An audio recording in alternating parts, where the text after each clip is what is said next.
Christmas special আজকে সহজ পদ্ধতিতে ডিম ছাড়াই কেক বানিয়ে দেখাবো।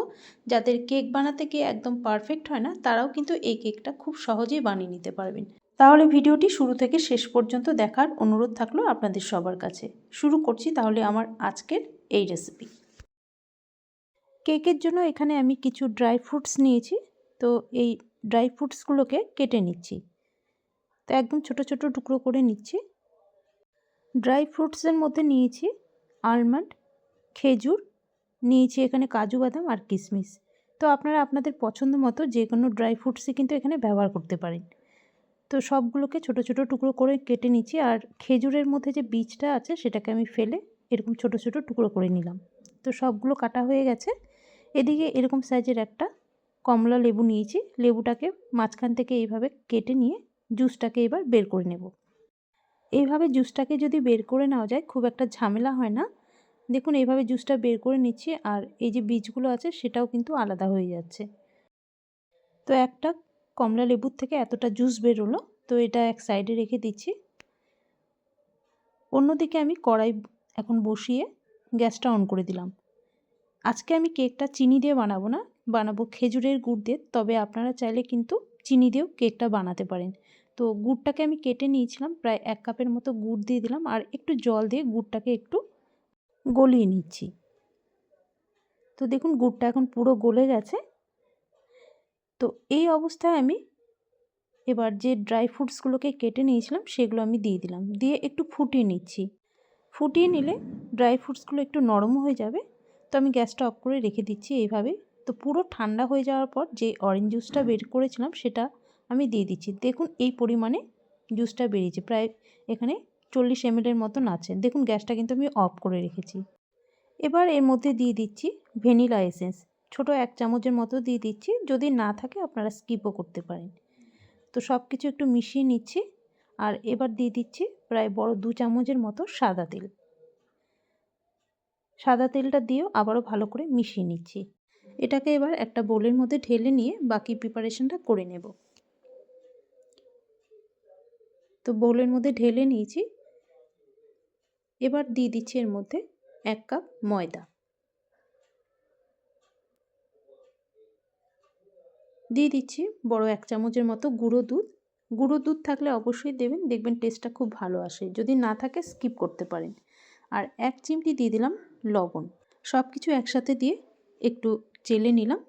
কেকের ব্যাটারটা বানানোর সময় যদি এইভাবে একটু চেলে নেওয়া যায় তাহলে কিন্তু কেকের ব্যাটারটা খুব সুন্দর তৈরি হয়।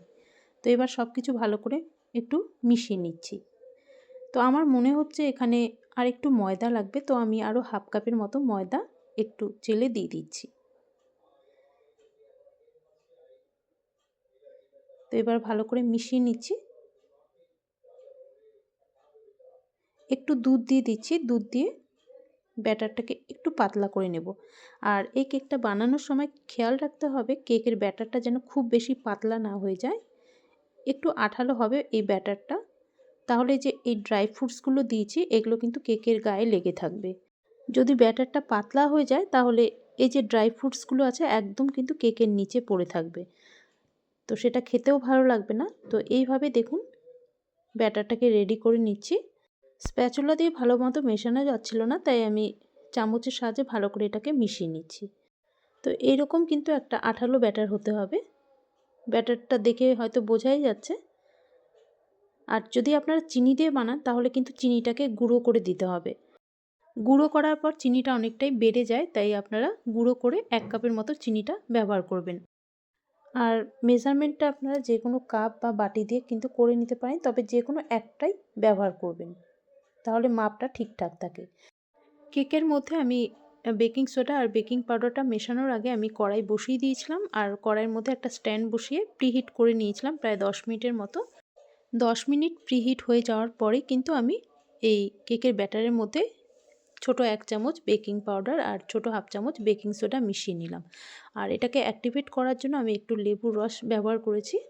দিয়ে এবার ভালো করে মিশিয়ে নিচ্ছি। খুব বেশি ফ্যাটানোর দরকার নেই, হালকা হাতে একটু মিক্স করে নিলেই চলবে। কেকটাকে আজকে আমি বেক করব এই অ্যালুমিনিয়াম কন্টেনারের মধ্যে। আর এটা কিন্তু বাজারে খুব সহজেই পাওয়া যায় আর এটার দাম মাত্র 5 টাকা। যদি এটাতে আপনারা বানাতে না চান, আপনারা যে কোনো স্টিলের বাসন ব্যবহার করতে পারেন বা অ্যালুমিনিয়ামের বাসন ব্যবহার করতে পারেন। এই কন্টেনারটা আমি ব্যবহার করেছি এর জন্যই, যাতে বাজারে কেনা কেকের মতনই একদম মনে হয় দেখে। আর এটাতে আমি কোনো তেল ব্রাশ করিনি, ডিরেক্টলি এই ব্যাটারটাকে এখন ঢেলে নিচ্ছি। ওপর থেকে একটু কাজু আর কিশমিশ দিয়ে সাজিয়ে নিচ্ছি।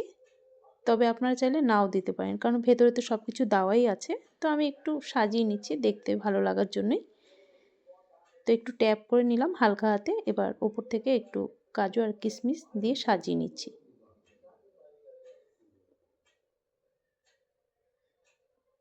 তো এবার এটাকে বেক করতে বসিয়ে দেব। 10 মিনিট লো টু মিডিয়াম ফ্লেমে একটু প্রিহিট করে নেওয়ার পর কেকের ব্যাটারে কন্টেনারটা বসিয়ে আমি ঢাকা দিয়ে এটাকে প্রায় মিডিয়াম ফ্লেমে 5 মিনিট প্রথমে এটাকে বেক করে নেব। তারপর একদম গ্যাসের ফ্লেম কমিয়ে আরও 30 মিনিট এটাকে বেক হতে দেব। আর ঢাকনাটা এমনভাবে লাগাতে হবে যে ভেতরের যে হিটটা আছে সেটা যেন বাইরের দিকে না বেরিয়ে যায়।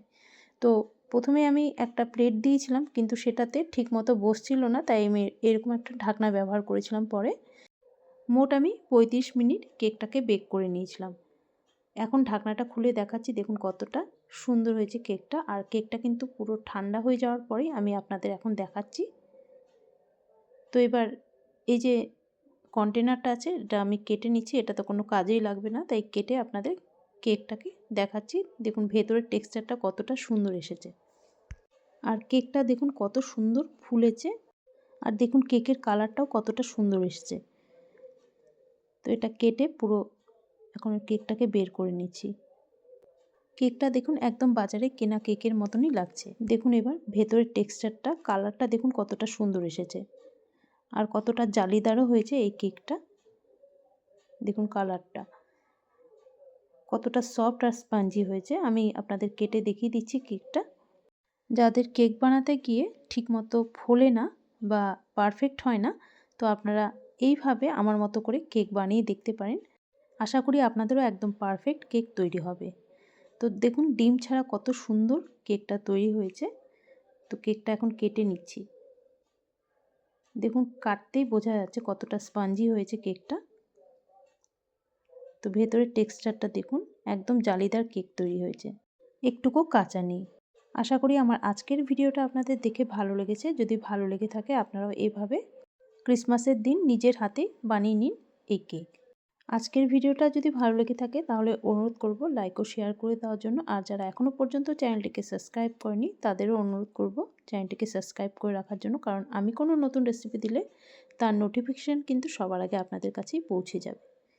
আজ তাহলে এই পর্যন্তই থাক। আবারও চলে আসবো অন্য কোনো দিনে অন্য কোনো নতুন রেসিপি নিয়ে আপনাদের সামনে। আপনারা সবাই ভালো থাকবেন, সুস্থ থাকবেন। ধন্যবাদ।